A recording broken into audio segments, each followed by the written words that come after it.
Chairman सभापती त्याच्यावर कुठेही डिस्कशन झालेलं नाहीये. ते सगळे अधिकार जे आहे मला वाटतं शिंदे साहेबांकडे आहेत आणि त्याचबरोबर जे प्रदेशाध्यक्ष भारतीय जनता पार्टीचे रवींद्र चव्हाण साहेब आहेत त्यांच्यामध्ये आहे. आणि मला वाटतं त्यांची आणि शिंदे साहेबांची बैठक जी आहे ती आज वगैरे होऊ शकते.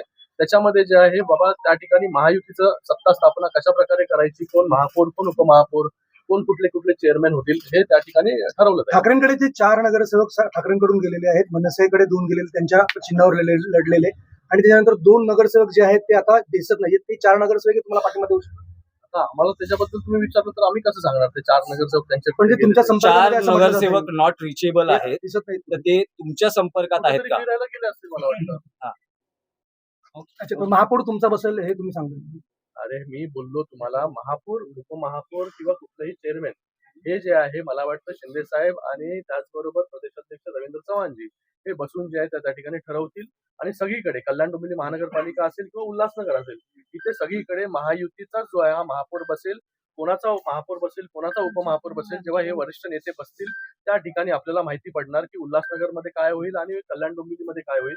पण एकच आहे की इथे तुम्हाला जे वाटतंय की भारतीय जनता पार्टीला बाजूला ठेवून हे काहीच होणार नाही. तसं भारतीय जनता पार्टी असेल शिवसेना असेल आणि मनसे असेल या ठिकाणी जे आहे हे सत्ता जे आहे स्थापन करेल.